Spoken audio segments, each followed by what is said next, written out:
ఈరోజు మనము ఇంజనీరింగ్ బడ్జెట్లో అపెక్స్ అన్న దాని గురించి ఈరోజు డిస్కస్ చేసుకున్నాం.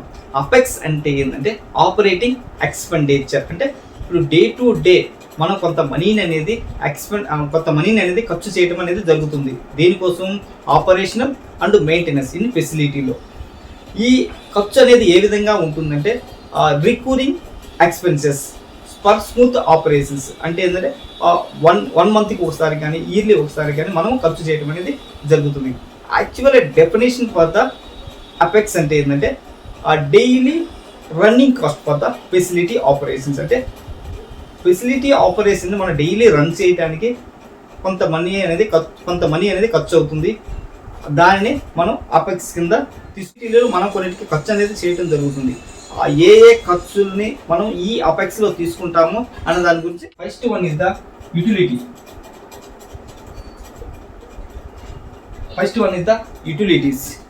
ఈ యూటిలిటీస్ కిందకి ఏమేమి వస్తాయంటే power bill, water bill, diesel నడపడానికి కొంత డీజిల్ కావాలి. ఇటువంటి వాటిని మనము ఖర్చు చేసేటువంటి మనీనే యూటిలిటీస్ కింద తీసుకోవటం అనేది జరుగుతుంది. Second one is the R&M. R&M అంటే రిపేర్ అండ్ మెయింటెనెన్స్. ఈ R&M కిందకి ఏమేమి వస్తాయి అంటే one vendors, AMC vendors, AMC or non AMC related వెండర్స్కి మనం కొంత మనీని ఖర్చు చేయడం జరుగుతుంది. ఆ మనీ కొన్ని వెండర్స్ ఎన్సీఎంసీ ఏఎంసీలో కొన్ని స్పేర్ పార్ట్స్ రిక్వైర్డ్ అవుతాయి. వాటిని ఆ స్పేర్ పార్ట్స్ కొనడానికి కానీ లేకపోతే కొన్ని రిపేర్స్ చేయించడం అనేది జరుగుతుంది. కొన్నిటికి రిపేర్లు అనేది చేయించడం జరుగుతుంది.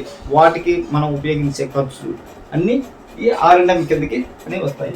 Third one is the man power.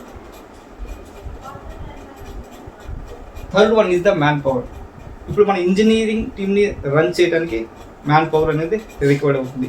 Electricians, HVAC, plumbing, carpenter, ఇలా డిఫరెంట్ పీపుల్స్ అనేది ఉండటం అనేది జరుగుతుంది. వాళ్ళ కోసం మనం కొంత మనీని అనేది ఎక్స్పెండిచర్ చేయడం అనేది జరుగుతుంది. ఆ మనీని మ్యాన్ పవర్ కింద తీసుకోవడం అనేది జరుగుతుంది.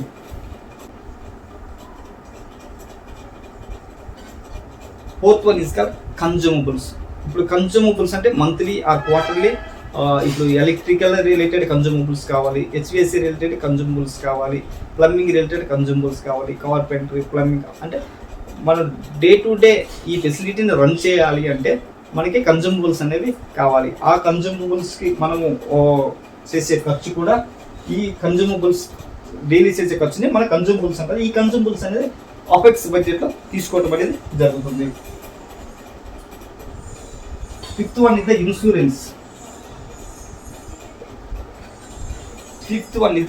ఇన్సూరెన్సెస్. ఇప్పుడు బిల్డింగ్ ఇన్సూరెన్సెస్ కావచ్చు, కొన్ని ఫైర్ రిలేటెడ్ ఇన్సూరెన్స్ కావచ్చు, కొన్ని అసెట్ ఎక్విప్మెంట్స్, కొన్ని high costly equipments, for example chillers and transformers, వీటికి కూడా మనం ఇన్సూరెన్స్ అనేది తీసుకోవడం జరుగుతుంది. ఆ ఇన్సూరెన్స్కి మనం కొంత మనీ అనేది పే చేయడం జరుగుతుంది. ఆ మనీని కూడా మనం అపెక్స్ బడ్జెట్లో తీసుకోవడం అనేది జరుగుతుంది. Sixth one is the testing and calibration.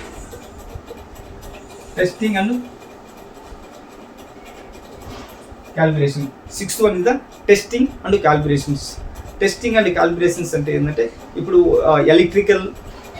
ఎలక్ట్రికల్లో కొన్నింటిని టెస్ట్ చేయడం అనేది జరుగుతుంది.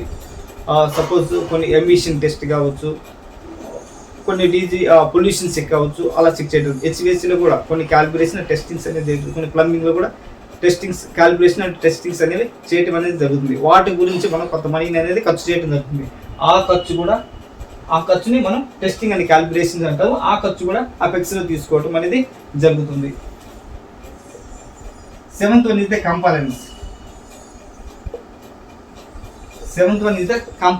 కంపైలెన్స్. అంటే కొన్ని గవర్నమెంట్ కొన్ని సర్టిఫికేషన్స్ అనేవి, ఇప్పుడు ఫెసిలిటీని నడపాలంటే కొన్ని సర్టిఫికేషన్స్ అనేవి కావాలి.